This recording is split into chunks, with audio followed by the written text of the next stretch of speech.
გამარჯობა, თუ მეორე კლასში ხარ და ახლახან დაასრულა პირველი თავის ხმელეთი როგორც გარემო შესწავლა, მაშინ შენთვის 20 სახალისო შეკითხვა გვაქვს, რათა ამ თავში ნასწავლი მასალას შეაჯამო. შეგიძლია ითამაშო წყვილებში, მცირე ჯგუფებში ან დამოუკიდებლად. თითოეული შეკითხვისთვის 5 წამი გექნება პასუხის გასაცემად, ხოლო შემდეგ სწორ პასუხსაც გაიგებ. მაშინ დავიწყოთ. პირველი შეკითხვა ასეთია: რა სჭირდებათ მცენარეებს ზრდისთვის? ტელევიზორი, ბ. წყალი, სინათლე და ნიადაგი, c. კომპიუტერი, d. სათამაშოები.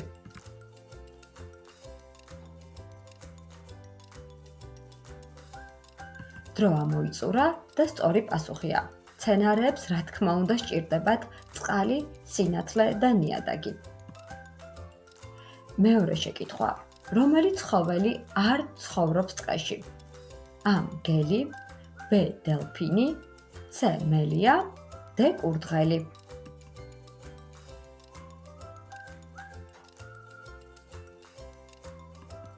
და რა თქმა უნდა დელფინი. შეიძლება ისიც იფიქრე, რომ რაღაც მარტივი შეკითხვებია, თუმცა ვფიქრობ დაფიქრებაც დაგჭირდება ძალიან მალე. მესამე: როგორი ამინდია საჭირო ცისარტყელას გამოსაჩენად? a. თოვლი და სეტყვა, b. წვიმა და მზე, c. ქარი და სიცივე, d. ნისლი და წვიმა.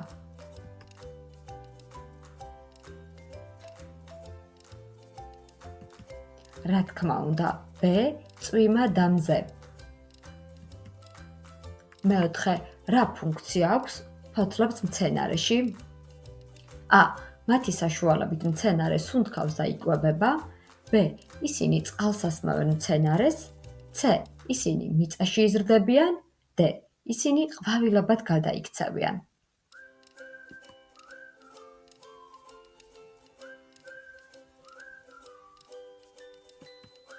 და რა თქმა უნდა, a. მათი საშუალებით მცენარე სუნთქავს და იკვებება. მეხუთე შეკითხვა: ჩამოთვლთაგან რომელია შინაური ცხოველი? a. მგელი, b. ძაღლი, c. დათვი, d. ირემი. დრო ჩაირთო. რა თქმა უნდა ძაღლი, რომელიც ალბათ ყველა ბავშვს ძალიან უყვარს.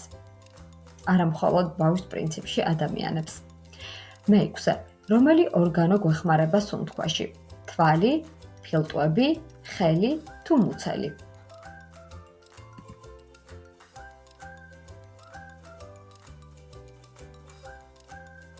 და რა თქმა უნდა ფილტვები. მეშვიდე: რომელია ენერგიის მთავარი წყარო დედამიწაზე? მთვარე, მზე, ქარი თუ ვულკანი?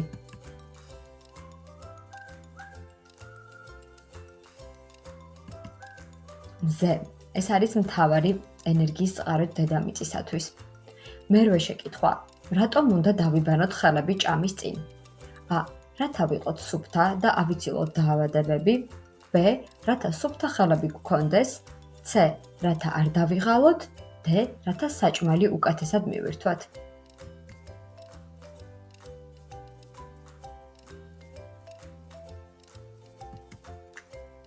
და რა თქმა უნდა, რადგან ვიყოთ სუფთა და ავიცილოთ დაავადებები. იმედია ყოველთვის იბან ხელებს ჭამის წინ. მეცხრე შეკითხვა: სად ამზადებენ ფუტკრები თაფლს?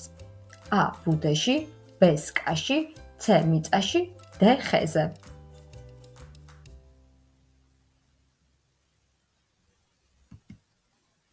რასაკვირველია, ალბათ იცოდი, რომ ფუტკრის სახლს სკა ერქვა, თუმცა დაფიქრდი, სავარაუდო პასუხების გარეშე გეცოდინებოდა პასუხი?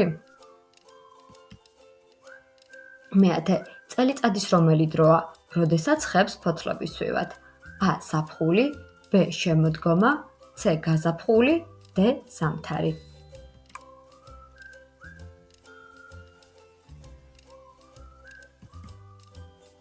ეს არის შემოდგომა, ფოთოლცვენა და ასე შემდეგ. ყველაფერი ძალიან ლამაზი და მშვენიერი. მე-11: რომელი ცხოველი იძინებს ზამთარში? a. ციყვი, b. დათვი, c. ძაღლი, d. მელია.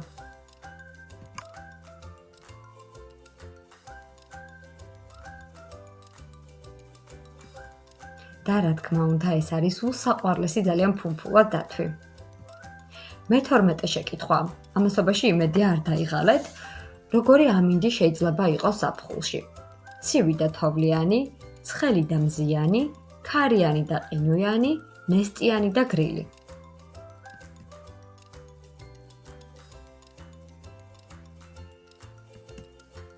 ამასობაში თუ მოგეწონა აღნიშნული ვიდეო, აუცილებლად გამოიწერე ჩვენი არხი და დააჭირე ახლავე. მადლობა და რა თქმა უნდა, ზაფხულში ცხელი და მზიანი. შესაძლებელია სხვა პასუხიც ჰქონდა დე-პასუხი, თუმცა აქ უფრო მეტად რომელი შეიძლება, თორემ ნესტიანი და ცივი ამინდიც რა თქმა უნდა ზაფხულში შეიძლება იყოს. ჩამოთვლილთაგან წყლის რომელი რესურსია ვარგისი დასალევად? ზღვის წყალი, მდინარის წყალი დასუფთავებული, C. მღვიმეების წყალი, D. ტბის წყალი.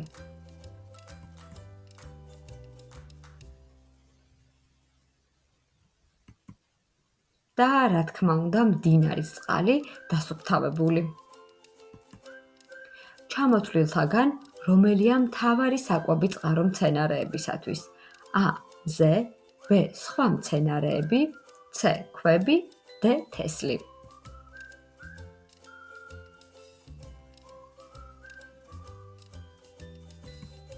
და მზე, როგორც შევთანხმდით, ის ენერგიის მთავარი წყაროც არის და ასევე მთავარი საკვები წყარო მცენარეებისათვის. ჩამოთვლილთაგან რა უნდა გააკეთო, თუ მიწისძვრის დროს სახლში მარტო ხარ? A. გაიქცე აივანზე და ითხოვო დახმარება გამბვლელებისგან, B. დაიმალო მაგიდის ქვეშ და დაელოდო უფროსებს, გააგრძელო თამაში და არ მიაქციო ყურადღება, გავარდე ქუჩაში მარტო.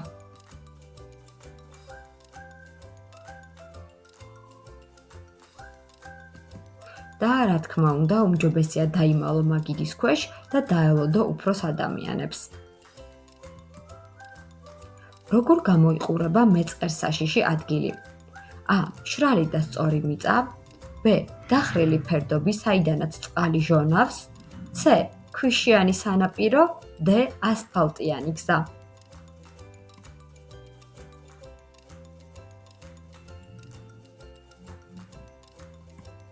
და სწორი პასუხია დახრილი ფერდობი, საიდანაც წყალი ჟონავს. ძირითადად ასეთია მეწყერსაშიში ადგილები. რა ეხმარება თევზს წყალში ცურვაში? A. ფეხები, B. ფარფლები და კუდი, C. ბუმბული, D. გრძელი ენა.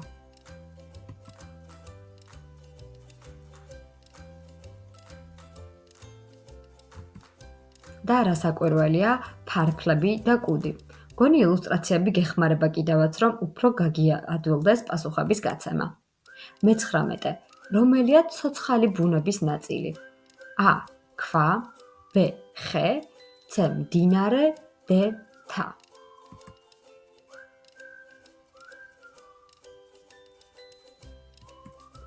და რა საკვირველია ხე არის ცოცხალი ბუნების ნაწილი. და ბოლოს რომელი ფრინველი ვერ დაფრინავს?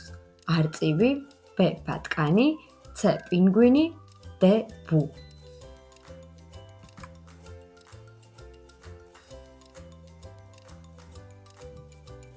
და C. ეს არის პინგვინი. პინგვინი არის ფრინველი, რომელიც ვერ დაფრინავს. რამდენი სწორი პასუხი დააგროვე? დაიცავი თუ არა გუნდური მუშაობის პრინციპები, თუ გუნდთან ერთად მუშაობდი. დაგვიწერე კომენტარებში თუ მოგეწონა და მსგავს ვიდეოებს კიდევ შემოგთავაზებთ. დიდი მადლობა და შეხვედრამდე. იმედია ჩვენი არხის გამოწერა არ დაგავიწყდა.